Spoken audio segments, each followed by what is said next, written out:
¿Cansado de la desinformación en salud?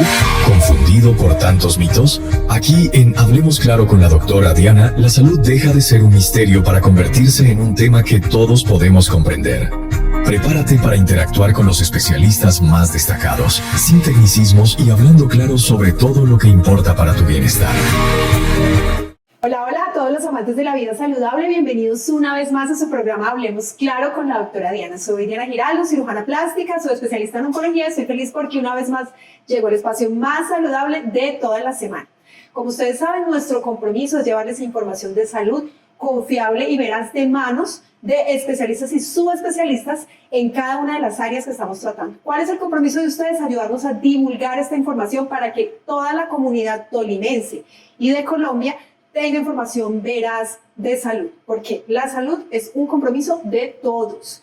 El tema de hoy es muy interesante y realmente muy importante para todos nosotros.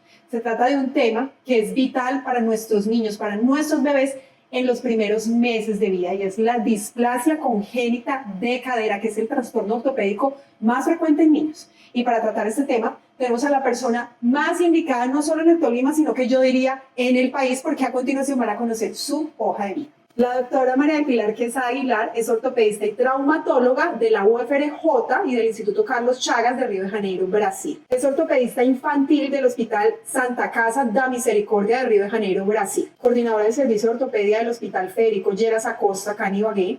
Es presidente PIA Colombia, presidente seccional Tolima de la SCOT, vocal principal regional suroccidente de la SCOT, miembro de la Sociedad Latinoamericana de Ortopedia y Traumatología Infantil, miembro PIA Latinoamérica, miembro SOCOIN y miembro SCOT.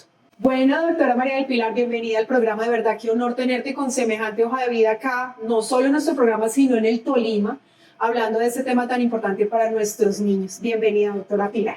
Muy buenas tardes para todos, muchísimas gracias a ti por la invitación. Me encanta hacer este tipo de actividades porque el fin es académico y obviamente como mamá y como especialista sé que siempre tenemos muchas inquietudes y tú lo dijiste muy bien, la idea del programa es que se haga difusión no solamente acá en el departamento sino en todas partes, porque sabemos que en todas partes tenemos este tipo de poblaciones que son muy susceptibles a tener la patología de la displasia del desarrollo de la cadera. Bueno, yo dije displasia congénita, pero ya la doctora Pilar me corrigió. Ahorita nos va a explicar por qué el nombre cambió. Doctora Pilar, tu hoja de vida pues es una hoja de vida extensa y además veo que estás entre los miembros directivos de las sociedades científicas más importantes del país. ¿Qué quiere decir PIA? Bueno, PIA es la Asociación Internacional de Pie Equinovaro. Entonces, efectivamente, tenemos PIA Latinoamérica, donde estamos pues todos los países latinoamericanos, y de acuerdo a estos países siempre hay un presidente por cada país. Entonces, en este momento, la Asociación Internacional de Pie Equinovaro es la PIA Latinoamérica, que se extiende también, y actualmente pues soy la presidenta de Pie Equinovaro a nivel de Colombia. Entonces, bueno, PIA honor, se traduce doctora, así. Qué honor tenerte aquí con nosotros. Doctora, y en el Tolima y en Ibagué, ¿cuántos ortopedistas titulados en pediatría existen? Ortopedistas infantiles, yo. Digamos que actualmente la única que lo hace soy yo. Tenemos un muy buen grupo de ortopedistas en todo el departamento, obviamente orientados cada vez a tener como mayor énfasis en sus especialidades, pues como para hacerlo de una manera más eficiente, pero en la parte infantil sí, solamente estoy yo.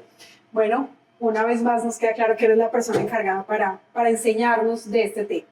Doctora, bueno, y cuéntanos entonces de la displasia del desarrollo de cadera. ¿Por qué se llama así y qué es exactamente? Bueno, la displasia del desarrollo de la cadera, previamente decíamos que era congénita porque teníamos la idea de que era de nacimiento, que era que los niños tenían una predisposición, factores de riesgos asociados y hacían que efectivamente pues, los niños desarrollaran la displasia. Pero a medida del estudio, de la parte científica, de la evidencia clínica, nos dimos cuenta que hay niños que no nacen con la displasia, que no es congénita, sino que la van desarrollando a medida que van creciendo. Y esto puede estar relacionado con diferentes patologías asociadas. Entonces no estamos hablando de una displasia que sea pura cuando hablamos del desarrollo, sino que puede estar asociada con alteraciones neurológicas, teratológicas, secundarios al desarrollo y al crecimiento que va teniendo el bebé, y más hoy en día que tenemos en tanto auge las enfermedades huérfanas, ahí también identificamos que hay factores genéticos que nos predisponen a que los niños desarrollen la displasia a medida que van creciendo. Entonces es un término que cambió ya desde hace unos años atrás y que pues efectivamente queremos que se entienda así para que así mismo se oriente el manejo. Pero quiere decir entonces que ya no existe, es decir, que ya se determinó que no hay niños que nazcan, o sí hay un grupo de niños que nacen y que existen algunos factores de riesgo para que durante la gestación el niño desarrolle esta displasia y nazca con esta displasia. Esa es una muy buena pregunta. El hecho de haber cambiado el término lo que hizo fue abrirnos esa ventana, expandirnos, pero efectivamente si hay niños que tienen esa predisposición genética, que son factores de riesgo muy bien determinados, que no están tan atados a un ámbito social, sino también a un ámbito congénito, y que obviamente pues crean la predisposición. Pero sí se puede manejar de las dos maneras. Bueno, doctora, y yo he escuchado que durante el proceso del embarazo existen algunos factores, no solamente genéticos, sino de la madre, que hacen que el bebé durante su crecimiento, su formación, su acomodación en el vientre pueda desarrollar esta displasia. ¿Existe esto o solamente cuando nacen así es por factores hereditarios? Es real, realmente tenemos situaciones en las que la posición del bebé se nos va hacia un costado, generalmente es cuando el bebé tiene un costado izquierdo que nos está pegando contra la columna de la mamá, y esto predispone a que la caderita esté en una posición en la que no se nos forme el techo del acetábulo. Es importante tener en cuenta que cuando yo hablo de displasia del desarrollo de la cadera y tengo mi pelvis, estoy haciendo referencia al acetábulo, que normalmente para que esté en una posición que es, tiene que ser redondo y por dentro tiene que ser como una cuevita, porque ahí es donde voy a encajar la cabeza del fémur. Entonces, efectivamente, si yo tengo un bebé en una barriguita pequeña, cuando decimos que las barrigas son pequeñas, que tienen poquito líquido amniótico, el bebé no va a tener cómo moverse y efectivamente predispone a que esa posición en la que él va a estar así, la cadera en la parte superior me hace esto, tal cual acá las piernas, y eso no permite que se me desarrolle el acetábulo. Entonces, ese es el impacto que se genera desde que el bebé está en formación. Bueno, pero expliquémosle un poquito mejor a los oyentes qué es el acetábulo y qué es o sea, cómo pueden entender un poquito más esta terminología. Bueno, cuando nosotros hablamos del acetábulo, estamos hablando del techo que tenemos en la cadera, el que nos va a sostener el huesito del fémur. Entonces, el acetábulo nos tiene que dar esta forma, como les digo, como si fuera una cuevita, porque es el techo que tenemos en la cadera. Entonces, ese techo tiene que ser así. Si lo tenemos vertical o lo tenemos completamente plano, es cuando decimos que hay displasia. Y la displasia se entiende como la formación inadecuada o no formación de ese techito en la cadera. Y es precisamente porque esa bolita, así como tú dices, se puede salir porque no encaja bien. Exacto, y eso es otra cosa muy importante porque a veces confundimos los términos. Entonces decimos displasia, subluxación y luxación, y son cosas completamente diferentes desde el mismo momento de la formación, de embriología, de fisiología, de patología, como igual orientamos el tratamiento. Entonces, la displasia quiere decir que este techo que tengo en la cadera del niño no se me forma de la manera que debe ser, pero una cosa muy diferente es que si yo no tengo techo y tengo esto acá y tengo mi cabeza acá, ella obviamente se me puede salir. Entonces, cuando tengo, esta es la cabeza del fémur, la puedo tener acá, que es cuando digo que puede estar subluxada y el tratamiento realmente es prioritario, es una urgencia, y esto es cuando se me luxa. Acá tengo el techo de la cadera y acá tengo la cabeza del fémur. Entonces, efectivamente, si yo tengo ascendido el fémur, eso es una urgencia quirúrgica dentro de nuestra especialidad, y siempre tengo que devolver esa cabecita acá y hacerle un techo a ese acetábulo, porque yo no puedo dejar así, porque si no va a seguir pasando lo mismo. Y son caderas que en más del 25% de los casos terminan en un reemplazo de cadera por no haber hecho el diagnóstico en el momento adecuado. Bueno, para aquellas personas que de pronto no sepan qué es el fémur es el hueso que uno tiene en el muslo, y el acetábulo pues es una partecita de la pelvis en donde encaja ese huesito que tiene una partecita como redonda. Bueno, doctora, y estamos hablando de la displasia del desarrollo, pero para muchas personas podrá ser un término muy confuso. Expliquémosle a todas aquellas personas que nos están viendo por qué es tan importante identificar a tiempo esta patología y cuáles pueden llegar a ser las consecuencias para los niños en su vida infantil o en su vida adulta si esto no se detecta a tiempo. Bueno, es muy importante porque digamos que dentro de la ortopedia infantil la cadera es una estructura que siempre queremos cuidar mucho porque nos puede dar un pronóstico muy regular a mediano o largo plazo. Entonces es algo que me preguntan frecuentemente, bueno, y si mi hijo tiene displasia y yo no lo trato, ¿qué pasa? Entonces cuando dejamos esas caderas que nos crezcan así, la primera complicación es lo que acabamos de mencionar, de que la cadera se me salga del lugar, se vuelve una urgencia quirúrgica, pero también son caderas que se desgastan muy rápidamente. Entonces son caderas que pueden terminar en adolescentes, podemos hablar pacientes por encima de 15 años, 15, 19 años, con un desgaste severo, donde efectivamente la cabeza del hueso del fémur, que es el hueso de la pierna, me va a impactar contra ese techo y efectivamente ahí se me va a quedar pegado y eso va a producir dolor y una limitación funcional importante. Lo otro que podemos tener en cuenta es que si decimos, no, pero es que yo veo a mi hijo caminando normal y no tiene nada, o es que yo hice un examen de caderas y estaba normal, absolutamente siempre nos toca estudiar esas caderas con imágenes, sea como ecografía, que es lo que estamos reforzando mucho en la ortopedia infantil actualmente por el método GRAF, o sea ya con una radiografía cuando los niños ya se nos pasan de la edad de hacer la ecografía, porque es que así el niño no tenga ningún signo clínico, que pasa en el más del 65% de los niños, podemos tener esa displasia. Entonces, si nosotros no la tratamos a tiempo, son las caderas que van a terminando muy jóvenes con una prótesis. Y efectivamente eso, si es un paciente joven, sabemos que esa prótesis no nos va a durar toda la vida. Entonces es someter a nuestro paciente a que tenga una prótesis antes de haber sufrido siempre con dolor, con limitación, que no tenga una calidad de vida. Y después igual si hacemos el reemplazo de cadera, es una cadera que nos toca revisar nuevamente. Entonces es como una crónica de una muerte anunciada. Pero entonces, es decir, si no la detectamos a tiempo, puede haber o una urgencia quirúrgica, o puede ser que esa persona, estando muy joven, llegue a tener la cadera de alguien de 100 años a los 15 años y pueda Exacto. requerir una cirugía de reemplazo, y no solo una, sino hasta 2 o 3, porque pues está empezando muy joven. Y bueno, ¿y por qué esa urgencia quirúrgica? O sea, ¿por qué la luxación de cadera? ¿Qué puede llegar a pasar en un paciente con una luxación y por qué hay que correr? Por principio, las luxaciones dentro de la ortopedia hace parte del grupo de las 5 urgencias que nosotros tenemos quirúrgicas. ¿Qué pasa cuando se me luxa cualquier articulación? Se me produce una necrosis de la cabeza del fémur. Cuando hablamos de necrosis quiere decir que no le llega irrigación a esa cabeza. Entonces el hueso se me desvitaliza y empieza a reabsorberse. Y al reabsorberse, esa cabeza que tiene que ser completamente redonda, se me vuelve plana o me genera una irregularidad. Y efectivamente es una cadera que podemos decir que está perdida. Y al estar perdida, efectivamente terminamos otra vez en nuestro reemplazo de cadera. O sea, entonces, que es una urgencia porque ese reemplazo no sería a los 15, sino en el momento en el que suceda, si se permite que suceda la necrosis. Sí, porque exacto, esa cabeza sufre mucho cuando se me necrosa. Y efectivamente, la verdad es lo último que queremos en nuestros niños, porque es más, pues estamos hablando de que terminen en un reemplazo de cadera a los 15, 19 años, pero antes de eso ya han podido ser sometidos a varias cirugías, porque el paciente no se va a aguantar el dolor, porque el niño no puede tener una vida escolar normal, porque efectivamente los papás sufrimos cuando vemos a nuestros niños enfermos que están con cojera, que no pueden patear un balón, que no se pueden montar una bicicleta. Entonces eso es un recorrido realmente largo, es un recorrido que, como les mencionaba, dentro de la ortopedia infantil, lo que más cuidamos y como lo que más le damos como prioridad a nuestras articulaciones es la de la cadera, por lo mismo, porque no tiene un buen terminar. Entonces tenemos que saberla cuidar desde ya, desde que estoy en embarazo, tengo que saber qué puedo hacerlo, mirarlo por ecografía, o que si mi bebé nace o tiene los diferentes factores de riesgo, ¿qué es lo primero que tengo que hacer? Bueno, doctora, estamos hablando de una enfermedad que, pues, si te soy sincera, yo, obviamente no es mi rama, ¿no? Pero yo no escucho muchos casos de niños cojeando, niños que requieran reemplazo de cadera, pero esto debe ser precisamente porque se detecta a tiempo y porque se previene. Pero sí sería bueno que los oyentes supieran la importancia a través de la frecuencia de esta patología. ¿Qué tan frecuente es realmente?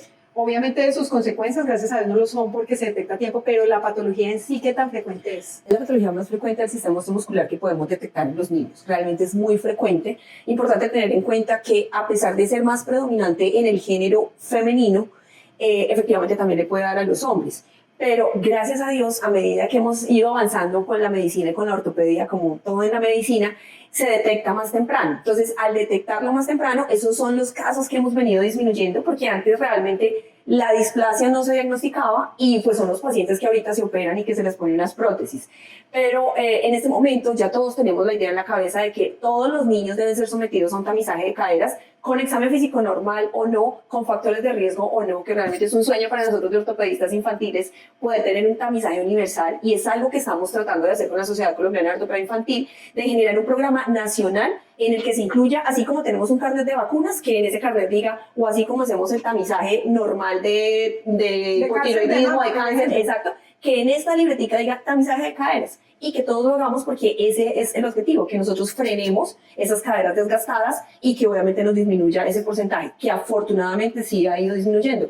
Bueno, y acabas de decirnos que es más frecuente en mujeres que en hombres. Sí. Me imagino que tendrá algo que ver la parte hormonal. Ahorita nos explicarán los factores de riesgo, pero ¿qué tanta es la frecuencia en mujeres y qué tanta es la frecuencia en hombres? Pues bueno, por cada 6 mujeres le da solamente a un hombre, entonces realmente es una frecuencia, es una diferencia importante. Pero hoy tenemos factores muy relativos, y es que, por ejemplo, cuando diagnosticamos una displasia del desarrollo de la cadera en la mujer, evoluciona mucho más rápido y mejor que en el varón. En el varón la Más evolución frecuente, pero les va mejor. les va mucho mejor. Digamos que cuando nosotros detectamos y hacemos un diagnóstico precoz de la displasia del desarrollo de la cadera, en un 95% de los casos la tratamos, y si lo hacemos con el tamizaje por el método GRAF, a los 3 meses podemos tener tratada nuestra displasia. Si nos demoramos un poquito más, bueno, puede demorarse, pero lo logramos ese objetivo de tratarla y controlarla. En el género masculino es un poquito más lento. ¿Y por qué más en las mujeres? La parte hormonal que tú mencionabas, y obviamente tenemos una enzima que se llama relaxina, que en las mujeres está aumentada. Entonces eso nos produce nos da esa predisposición a que no se nos forme bien el techo del acetábulo. Bueno, entonces hablemos un poquito de los factores de riesgo. ¿Cuáles son esos factores que nos hacen sospechar y que tenemos que hacernos en el embarazo estudios? Bueno, no, realmente siempre hay que hacérselos, pero hablemos un poquito de los factores de riesgo. Bueno, eso es una pregunta súper frecuente de los papás. Yo creo que el 99% de los papás, cuando diagnostico una displasia del desarrollo de la cadera, me preguntan por qué le dio eso a mi hijo. Principal factor de riesgo, género femenino. Como les mencionaba, por cada 6 niñas le da solamente a un niño. Segundo, la predisposición genética, la predisposición hereditaria. Entonces, y generalmente se puede producir por la línea materna, por lo mismo que hablamos de los factores asociados desde el punto de vista hormonal y enzimático. Entonces, si alguien en la familia, la hermanita, la tía, la tatarabuela, no importa, el gen queda ahí y se puede desarrollar en cualquier otra generación, entonces ya nos predispone. Cuando tenemos otro tipo de patologías asociadas, por ejemplo, los niños que tienen parálisis cerebral, los niños con pie equinovaro, los niños que tienen síndromes, está asociado porque no se nos forma realmente por la misma genética ese techo, ese acetábulo. Efectivamente también nos puede predisponer cuando es primer embarazo, lo que mencionaba de pronto, que la barriguita es un poquito más estrecha, entonces esa posición del feto mientras que se está formando también nos predispone. Cuando el bebé, dentro de la posición que tiene la barriguita, viene de nalgas, o sea, viene sentadito, por lo mismo que les hablo del efecto que nos produce la cadera, también nos puede predisponer a que no se desarrolle el techo del acetábulo y que pues tengamos esa displasia. Importante en cuanto a los factores externos, siempre asociamos mucho el tabaquismo. El tabaquismo está muy relacionado con todas las patologías que tenemos en nuestros niños, así como lo es para la displasia congénita de la cadera, también lo es para el pie equinovaro, y eso ya tenemos... Tabaquismo en la madre. En la madre. Eso ya tenemos evidencia de que influye bastante. Bueno, doctora Pilar, entonces, en resumen, no es culpa de los padres, es algo que por lo general es congénito o va a suceder, salvo en el caso de las madres fumadoras. Sí, así tiene un factor asociado. De resto, papitos no se tienen que culpar si su hijo presenta una displasia de cadera, pero sí se pueden culpar si no la diagnostican a tiempo, y ya la doctora nos va a enseñar, porque si ustedes aprenden a hacerlo, no hay excusa.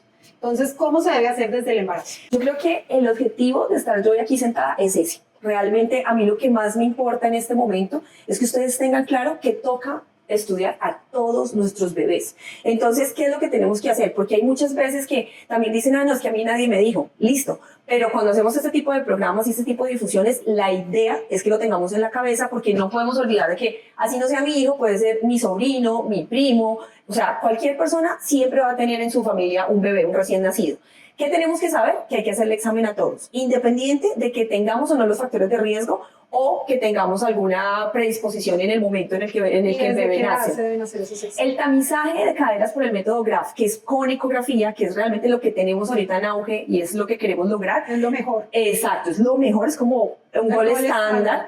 Queremos tenerlo entre la 4ª y 6ª semana de vida. Tengámoslo claro, no es 4º y 6º mes, no, 4ª y 6ª semana de vida. Con un bebé de un mes ya hay que llevarlo a hacer la ecografía. ¿Y estando en embarazo la mamá puede llegar a diagnosticar esto? Sí, muchas veces en las ecografías de detalle también notan que el acetábulo, que es el techito de la pelvis, no está bien formado. Entonces también he tenido pacientes que los papás me consultan desde antes de nacer para ellos estar preparados y saber en qué momento se hace. Porque muchas veces cuando hacemos hay que tener en cuenta que obviamente hay una inmadurez previa. Cuando hacemos la ecografía antes no es tan objetiva, pero cuando ya lo hacemos entre la 4ª y 6ª semana de vida, entre un mes y medio de vida, porque a veces mando las órdenes y me dicen, pero está muy chiquito, toca esperar al 4º a que tenga 4 meses, ahí dice 4, se equivocó, es 4 meses, no, son 4 semanas. Entonces en ese momento hacemos nuestro tamizaje y ahí decimos, si tiene una displasia, inmediatamente arrancamos el tratamiento, y se los aseguro, tanto por la evidencia científica como por mi experiencia, que a los 3 meses podemos tener una cadera corregida, que es lo que queremos. Bueno, doctora, y yo me imagino que una ecografía de cadera debe ser un estudio muy especializado, y pues precisamente para poder detectarla precozmente y con 4 semanas de vida. ¿En dónde podemos conseguir estos exámenes en Ibagué? En Ibagué lo hago yo, vale la redundancia. También hay radiólogos que lo hacen. Tenemos una muy buena referencia con el doctor Juan Carlos Celis, digamos que siempre nos entendemos muy bien. Es muy importante que cuando nosotros solicitamos una ecografía para hacer tamizaje de caderas, tengamos en cuenta que sí, obviamente pues nos tenemos que dar cuenta de la cobertura acetabular, pero es muy importante reportar los ángulos porque el método GRAPH es muy exacto con lo que nos dice. Entonces yo necesito tener la medida de mi ángulo alfa, que lo normal es que esté en 60 grados o por encima de 60 para yo decir que tengo una cadera tipo 1 y que está bien. Si lo tengo cerca en 59, 55 grados, a veces lo puedo interpretar como una cadera inmadura, pero igual tengo que repetir mi ecografía y de ahí parto el parámetro si está inmadura o si realmente está displásica. Es muy importante tener entrenamiento en el método porque pues o lo hago bien o no, y eso es lo que a futuro voy a reflejar en mi Y paciente. es que definitivamente hablando de ecografías, pues sabemos que es un estudio muy operador dependiente y que depende de la experiencia y siempre es mejor que te la haga alguien que hace muchas y que se trata simplemente siempre de eso. Por ejemplo, en la ecografía mamaria, en la mamografía, pues para mí siempre es ideal el radiólogo especialista en mamas. Entonces, hablando de ecografía de cadera, la ortopedista pediatra es la persona más idónea, aunque también los radiólogos que se especialicen en eso, como ya nos dice bien la doctora, Sí. el doctor Celis. Doctora, pregunta, entonces, para todos aquellos papitos que en este momento estén próximos a tener su bebé o que ya tengan un bebé antes del mes o bueno, entre el mes y los 2 meses, ¿cómo te contactan o qué deben hacer para poder tener la orden de la ecografía? Bueno, a mí me pueden ubicar en Surgimédica, que es donde las hago, y a través del ASCU. Mi consultorio es el 409 en el edificio Surgimédica y todo es a través del ASCU, que es Lazo Quesada Ortopedia y Traumatología SAS. ¿Y cómo se pide una cita contigo? Obviamente siempre pasamos por nuestros teléfonos de contacto, tenemos un personal que está dedicado primero cuando nos escriben y otro para el que llama. Entonces efectivamente el que nos escribe por X o Y, que si ya toca, que si no se puede, que si sí, que si el bebé tiene alguna otra cosa asociada. He tenido bebés que tienen un día de nacido y de una vez nos están contactando y se les explica, igual se les hace la valoración completa, se examinan y ahí revisamos y les digo, cuando tengamos las 4 semanas de vida, me lo vuelves a traer y ahí yo le hago la ecografía en mi consultorio. Bueno, doctora, regálanos por favor entonces los números de contacto para poder adquirir una cita contigo para la valoración y para la ecografía. Bueno, nuestro teléfono de contacto es a través del teléfono WhatsApp, que es 310-751-3592, o a través de nuestras redes sociales de Ortopedia Lasco, que es Lazo Quesada Ortopedia y Traumatología, que estamos en Facebook, en TikTok y en Instagram. Por cualquiera de esos medios vamos, o sea, tenemos personas que están dedicadas a estar pendientes de sus preguntas, de sus agendamientos y por cualquiera de las partes nos pueden localizar. Llega la consulta con el experto, un espacio para resolver dudas sobre tu salud con los especialistas. Bueno, ahorita llegamos a la sección favorita de nuestra audiencia y es el momento en el que ustedes deben aprovechar para hacer sus preguntas. Tienen acá en vivo a la doctora Pilar Quesada, única ortopedista infantil del Tolima. Entonces aprovechen y hagan sus preguntas. Ya tenemos algunas preguntas en nuestras redes sociales. Nos pregunta Laura en Instagram, ¿la displasia de cadera siempre se detecta al nacer? Bueno, esa pregunta ya está más o menos respondida, ¿no? Sí, sí, sí. Entonces, en resumen, se detecta entre las 4 Y sexta 6 semana de vida. Semanas, no meses, semanas. Cuarta y sexta semana de vida podemos hacer el tamizaje y ahí saber si sí o no. Nos pregunta Valentina en TikTok, yo trabajé mucho tiempo sentada, estoy embarazada actualmente, ¿esto puede llegar a ser causa de displasia de cadera en mi bebé cuando nazca? No, en lo absoluto. No tiene nada que ver. O sea, son cosas que a veces escuchamos y vienen de fuentes externas, pero esto no tiene nada que ver con que tu hijo desarrolle una displasia del desarrollo de la cadera. Bueno, nos pregunta Camilo por YouTube, ¿los cargadores de bebé pueden empeorar o causar la displasia? Es una buena pregunta. Una cosa son los cargadores y otra cosa es el concepto que se tiene de que hay que entabacarlos. Eso se ha vuelto una moda, ¿no? Y una pésima moda, porque eso lo que hace es perjudicarnos. Pero si estamos hablando de los cargadores en los que la caderita, el niño va a tener la cadera flexionada y abierta, es la posición protectora para la displasia de cadera. Entre más cerrados lo tengamos, es lo peor que podemos hacer. Entonces no vamos a entangar a nuestros niños, por favor, porque los vamos a perjudicar. La idea es eso, cadera flexionada y abierta. O sea que los cargadores son protectores. Sí, no hay problema. Y también a veces cuando se cargan los niños acá a los lados, que los cogen así y va una piernita hacia acá y otra piernita hacia acá, que muchas veces piensan que abrirlos mucho perjudica, para nada. Realmente también es una posición protectora. Acá nos pregunta Natalia en Instagram, ¿la displasia de cadera duele en los bebés? Muy buena pregunta también. No duele. Cuando Muchas veces los papás tienen temor de que es que si le voy a cambiar el pañal o cuando lo baño, ya teniendo un diagnóstico de displasia, ¿será que lo hago bien? O si lo voy a poner en sillita de comedor o en el coche. No se preocupen que la displasia no genera dolor. En estas fases en las que estamos obviamente iniciando, no. Si ya tenemos un desgaste en un niño con una complicación severa de una necrosis o algo asociado, efectivamente sí nos duele. Pero en este tipo de pacientes no nos va a doler. Igual que cuando hacemos el tratamiento y ponemos nuestras férulas o ponemos el arnés de Pavlik, tampoco nos va a generar dolor. Entonces, por ese lado pueden estar tranquilos. Bueno, nos pregunta Felipe en Facebook, ¿se puede prevenir la displasia de cadera? Bueno, es una pregunta muy ambigua porque en cuanto a prevención, pues digamos que hay factores de riesgo que se nos salen por completo de las manos. Entonces, yo creo que lo que sí podemos prevenir son esas caderas que se nos desgastan para que no terminen en un reemplazo de cadera. Eso sí lo podemos prevenir, pero en sí que el bebé no nos nazca con una displasia del desarrollo de la cadera es muy difícil, porque tenemos varios factores asociados y hay factores que efectivamente se nos salen de las manos. No son modificables. Exacto. Entonces, pues definitivamente no se puede prevenir, aunque sí evitar el cigarrillo, sobre todo en el embarazo, las mamás, ¿no? Sí, es un factor de riesgo modificable, el único de hecho. Y en lo que sí generamos impacto es en que las caderitas no se nos vayan a perder. Bueno, acá nos pregunta Mariana en TikTok.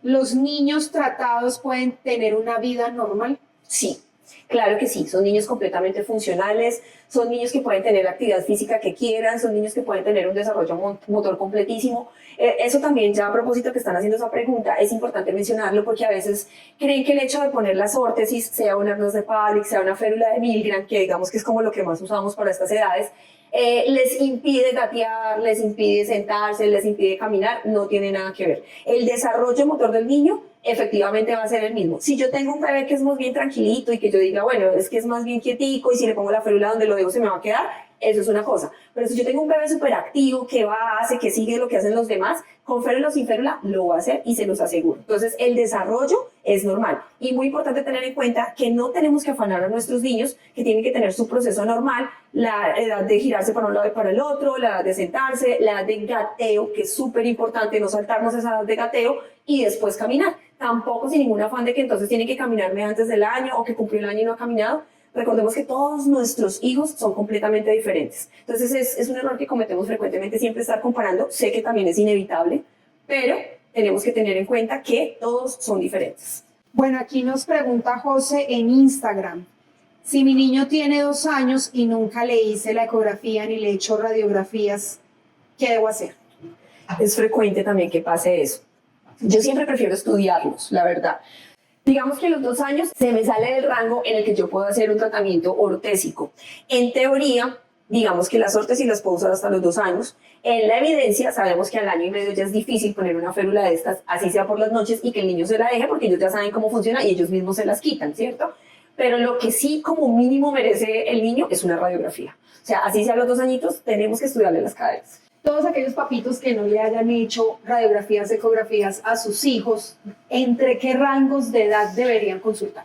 Bueno, lo primero es que la ecografía, por el núcleo de desarrollo, del crecimiento, la osificación de los huesitos, la ecografía es objetiva hasta el 3er mes de vida.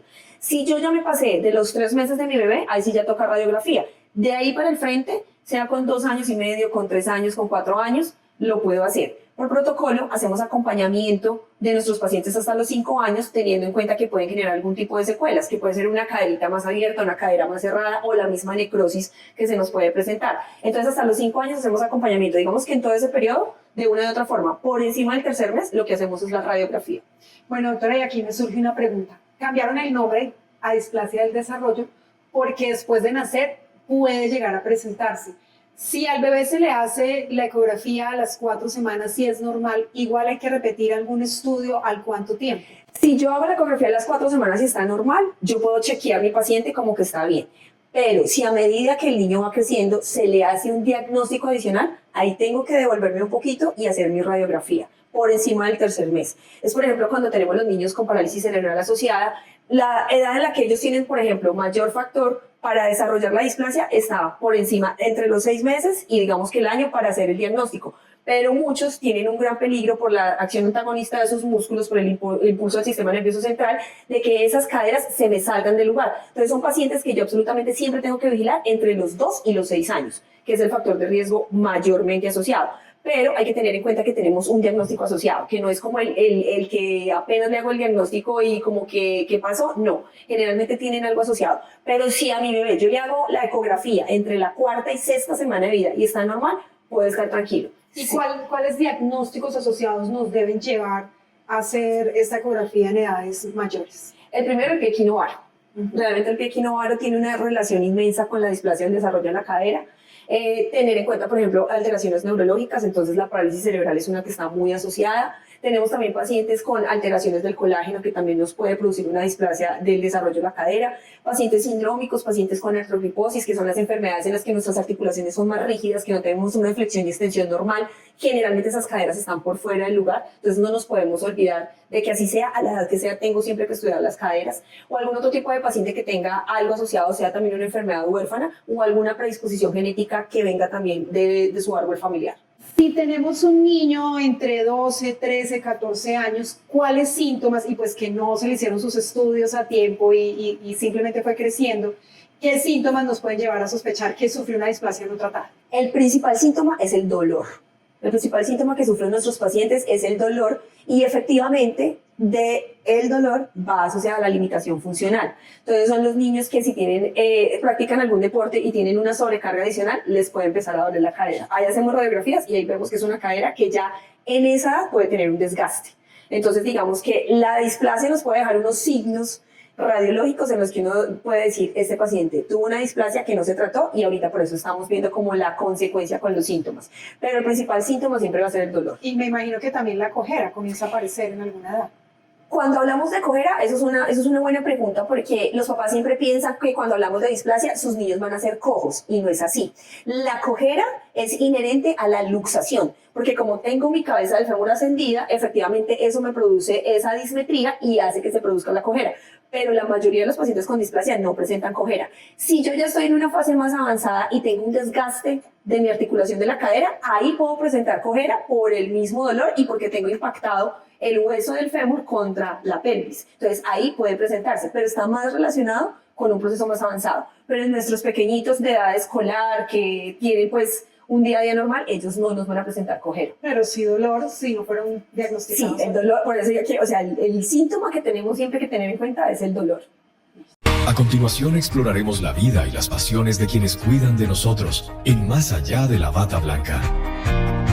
Bueno, doctora, hemos llegado a la sección que más me gusta a mí y es conocer un poquito más acerca de la vida de los especialistas que tenemos acá y pues realmente eres muy conocida, eres realmente una profesional muy exitosa, pero nos gustaría saber un poquito más de tu parte humana, de tu familia, de lo que vives con los niños, de cómo se siente ser pediatra y tratar niños. Cuéntanos un poquito de esas experiencias. Bueno, realmente cuando yo decidí ser ortopedista, nunca imaginé ser ortopedista infantil, ¿no? Y siempre le he dicho que si volviera a nacer y volviera a ser médica, volvería a ser ortopedista sin duda alguna, porque es una especialidad que va muy de la mano con mi personalidad. Entonces, digamos que el hecho de yo poder ser ortopedista y ofrecerle siempre una solución a mis pacientes es lo que más me llena. Y efectivamente me lo gozo y me apasiona muchísimo porque... Cuéntanos alguna anécdota divertida o anécdotas que tengas con los niños. No, yo creo que con los niños puedo tener miles, pero hay cosas que los niños, como son tan inocentes y como tan innatos a lo que les da... Y algunos tan avispados, tan pilos que nos hacen reír. Muchísimo. Los niños, o sea, a mí cuando yo estoy en mi consulta, a mí se me olvidan el resto de cosas porque realmente me concentro en ellos y me llenan de una muy buena energía. Tengo una anécdota, por ejemplo, una vez dentro de lo que siempre le pregunto a mis pacientes en los antecedentes es que si el niño, el bebé que me están trayendo a consulta es producto de qué embarazo. Y en una de esas, efectivamente estaba con una nena de 5 años y le pregunté a la mamá, que la paciente que era producto de qué embarazo. Entonces la mamá me dijo que el tercer embarazo y efectivamente la niña de una vez saltó y la volteó a mirar y le dijo, sí, ¿y dónde están los otros dos? Entonces yo quedé como, sigo, no sigo, ¿qué más digo? Y lo peor fue que la mamá también se quedó callada.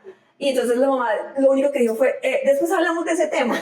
Pero la niña se quedó, pero soy yo sola, o sea, ¿por qué 3? ¿De dónde está? O sea, ¿dónde estás diciendo que hubo otros 2? Entonces son situaciones en las que obviamente eso es muy frecuente cuando yo les pregunto eso, de cómo fue el parto, de si hubo alguna complicación. Porque hay niños que lo entienden muy bien y entonces cuando dicen, no, que fue un parto por cesárea, ¿qué es una cesárea, mamá? ¿Y por qué me tuviste así? ¿Por qué no normal, como por ejemplo en el colegio me enseña? que tuvo alguna complicación. ¿Cómo así? Yo tuve oxígeno y tú, ¿por qué no me habías contado? Ellos son súper atentos a todo a lo que uno está hablando. Bueno, doctora, ¿y qué tal es tratar el dolor en niños? ¿Cómo haces para manejar la consulta? Me imagino que lidias mucho con el dolor por las fracturas, por las displasias, por todos los tratamientos. Bueno, yo les tengo que decir que no sé, pero soy, desde el buen punto de vista, soy como inmune al llanto de los niños, en el sentido de que para nada me estresa, no me desespera, entiendo perfectamente que son niños que están ante desconocidos, que les duele, que es una cantidad de gente diferente a su papá y a su mamá, que cuando uno tiene que tratarlos, así sea ponerle un yeso, por ejemplo, le digo mucho a mis estudiantes, no vamos a hacer un yeso a punta de gritocaína, o sea, tenemos que saber manejar el dolor del niño, que esté calmado, ofrecerle algo que lo distraiga, porque son niños, y eso es completamente normal. Nosotros no podemos esperar que se comporten con un adulto, aunque a veces los adultos son más difíciles que los niños, pero siempre les tengo muchísima paciencia, entonces muchas veces igual hasta el mismo papá, ay, pero cállate, pero no más, pero para. No, realmente yo creo que en ese sentido, gracias a Dios, como te digo, soy como inmune. Y efectivamente, una cosa que es muy importante es que siempre le creo a los niños. No voy con eso de que a veces, sabes que es flojo, es que no le creo, es que le gusta llamar la atención.